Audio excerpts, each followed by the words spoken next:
9 8 7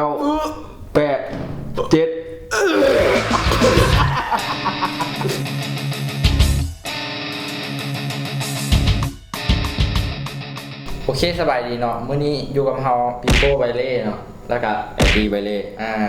มื้อนี้เฮาอยู่กับรายการร้องไห้ฮู้แม่นแล้ววัตถุดิบเฮามื้อนี้แม่หยังมื้อนี้เฮาสิมาลองเคี่ยวมากข้องใจว่าผู้เฒ่าว่าผู้เฒ่าก็กินมากเพราะเป็นตู้กูก็กินมากเลยเราเคี่ยวมากมันแซ่บบ่ได้ว่ามันมีรสชาตินะเดี๋ยวมึงเข้าใจบ่อันนี้มันไปขอเรามากูไปขอเรามาบางแรงนี่กูอยากร้องเบิ่งเดี๋ยวเบิ่งก่อนกูให้เราเฮ็ดให้กูเฮ็ดบ่เป็นมันมีอย่างแน่เดี๋ยวบ่ไข่เบิ่งเราใส่อย่างแน่วะ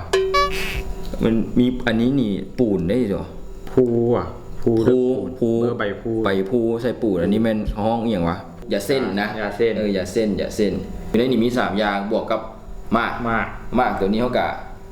เอากินตามหลังเนาะเอาหรือว่ากินก่อนวะ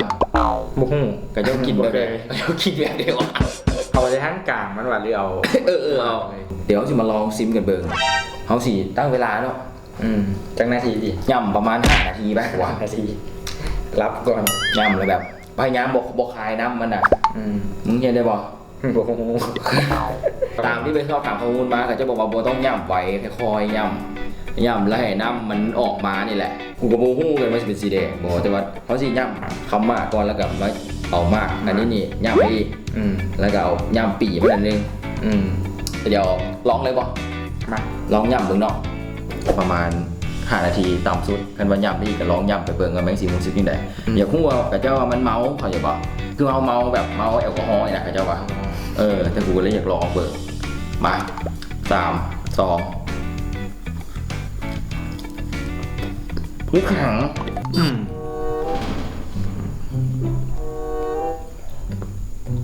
นี่คิวคมปะวางย่ำไหมบอกไม่เหลือเลยเล็กเลยเดี๋ยวจะค่อยย่ำต่างมันเปื่อยคือมากอย่างแข็งเลยเป็นเหมือนเครื่องงานไหมคือยำกระดูกลิ้นกูมึนอ่ะฟาดกูปวดอ่ะ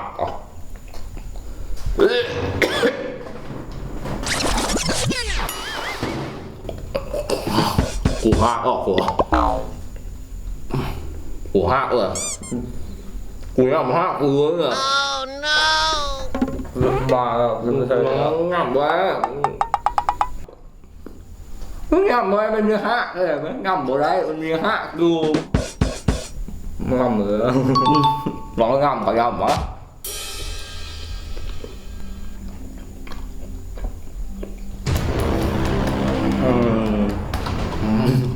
ครับกูคือหักเอาอีกแล้วเลยคือหักออกกลัวต้องออกทามเลยอันนี้กลัวพอกลัวกูออกทามได้ก่อน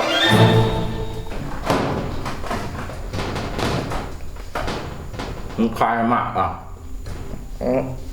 ป้างฝาดเลยแบบเพื่อน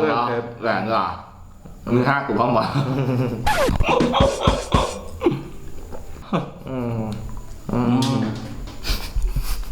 มาก็2 นาทีโอ้กูอยากคลายแล้วกูคือ5เงี้ยเบามากูคือ5กูว่า5กูคือ5มึงถึงนี่กูไปมึงคลายเลยกูง่ายกูคือ5แล้วกูว่า5กูไหวแล้วบัวงำก็บอกบัวงำก็ต้องบัวน้ำมากบัวน้ำลายบัวน้ำมากลงกูเห็นของกูเองกูคือ5เลยบัวเขา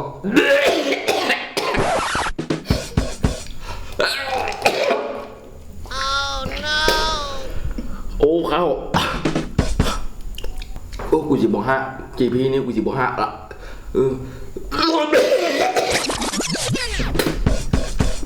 เขาบอกไม่ขม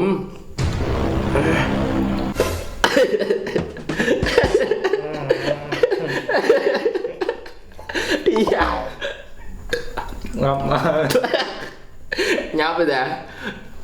từ ngồi đi bỏ quờ mày cái đấy em nhìn xin của đi ý xin của cho đây đi nèกินหมูแมงม้าเต็มเท้ากินลูกหมู ปล่อย ว่าว่ะ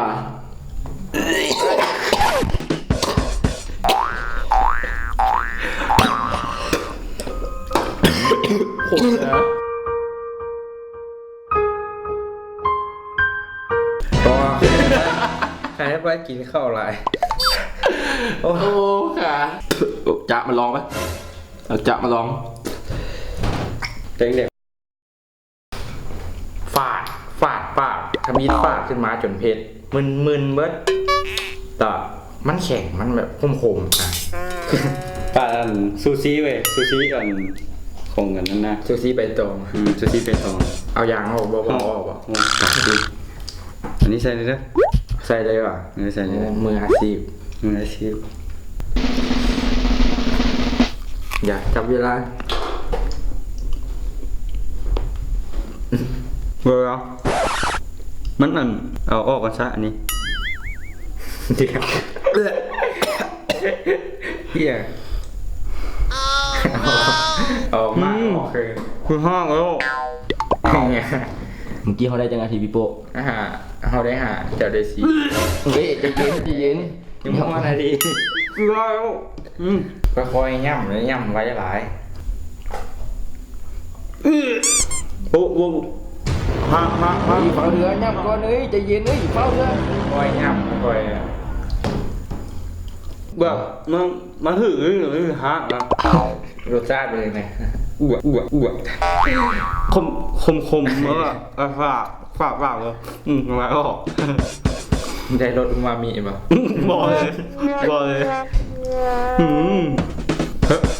เฮ้แล้วเฮ้มันที่เข้าคอเลยอ่ะ ไป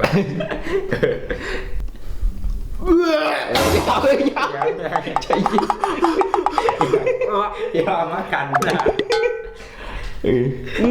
งัวแล้ว ใจเย็นย่ำไปก่อน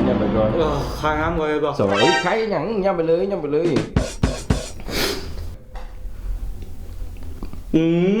โอ้แล้วอีก3 วิอีกว่า3 นาทีอีก3 วิ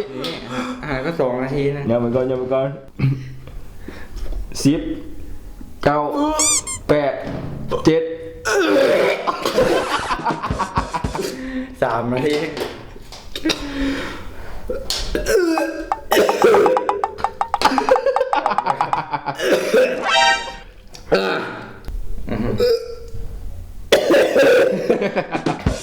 โอ้ยยังให้ออกหากระท่วงบนเลยเข้ากินแมงมาเลย กินอย่าสูบโอ้ กินห้าวันนี้นะกูเอากินห้าวันนี้นะพอละ กินแล้ว อิ่มละอิ่มละ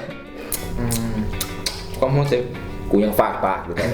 กูตั้งใจไว้ว่ากูสิย่ำให้มันได้ฮอต5 นาทีกูตั้งใจว่ากูไปศึกษาข้อมูลไปเบิ่งคลิปมาแบบหลายคลิปแล้วนะว่า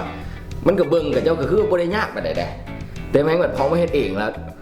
มันโมแมนสเปคเลยกูบ่มักแนวที่มันขมๆอะไรกูบ่ได้น่าเสียดายนะเอ้าถือว่าคลิปนี้สำหรับ